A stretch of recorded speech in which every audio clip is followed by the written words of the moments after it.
আসসালামু আলাইকুম গাইজ, আশা করি আপনারা সকলেই ভালো আছেন। আলহামদুলিল্লাহ আমিও ভালো আছি। তো আজকে আমি আপনাদের সাথে আমার একটি ছোট্ট ব্লগ শেয়ার করব। সেই ব্লগটি হচ্ছে আপনার চকলেট নিয়ে, যেমন বাবা ইউকে গিয়েছেন, ওই থেকে কী কী চকলেট এনেছেন। সো ফার্স্ট অফ অল এদিকে আছে হচ্ছে ক্যাডবেরি সেলিব্রেশনস, আর এদিকে আছে ফ্যারাডা কালেকশন। এদিকে অনেক টাইপের চকলেট আছে, যেমন 3টা ফ্লেভার আছে। আরেকটা আছে হচ্ছে ক্যাডবেরি ডেইরি মিল্ক। এটা হচ্ছে আপনার একটা স্পেশাল, মানে এটা অনেক বড় সাইজে, এখন ভিডিওতে হয়তো ছোটো দেখাবে কিন্তু আসলে এটা খুব বড়। এদিকে আছে হচ্ছে মিল্কা, এদিকে আছে রিসেস, এদিকে আপনার লিন্ডার আছে লিন্টের, আর এদিকে হচ্ছে ওরিও ডেয়ারি মিল্ক, আর এটা নর্মাল ডেয়ারি মিল্ক।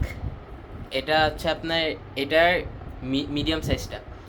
আর এটা হচ্ছে আরেকটা ডেয়ারি মিল্ক, এটা হচ্ছে আপনার সেলিব্রেট মিল্ক চকলেট যেটা। আর এদিকে হচ্ছে অনেক টাইপের কিন্ডার বিনো আছে। আর ওইদিকে হচ্ছে আরেকটা ডেয়ারি মিল্কের বক্স। ওইদিকে হচ্ছে আবার এদিকে আছে হচ্ছে ক্যাডবেরি ডেয়ারি মিল্ক প্যাকেটটা। আর এদিকে আছে হচ্ছে মিল্কি বার, এদিকে আছে কিটকেট চাঙ্কি, আর এদিকে আছে সেলিব্রেশনস। এদিকে সেলিব্রেশনসে অনেক টাইপের চকলেট আছে, যেমন কি Galaxy, Bounty, Milky Way, Mars, Maltesers, Snickers etcetera.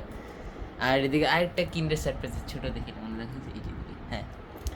So guys, এগুলো হচ্ছে সেই সব চকলেট যেগুলো বাবা ইউকে থেকে এনেছেন। আরও চকলেট এনেছিলেন কিন্তু সেগুলো খাওয়া হয়ে গেছে আনফর্চুনেটলি। সমস্যা না গাইজ, এগুলাই অনেক, এগুলো তো আসলে এগুলো খাইতেও অনেক টাইম লাগবে গাইজ। তো এটাই ছিল আজকে আমার ছোট্ট ব্লগ। আশা করি আপনারা সকলেই পছন্দ করেছেন। সো থ্যাংক ইউ গাইজ, আসসালামু আলাইকুম।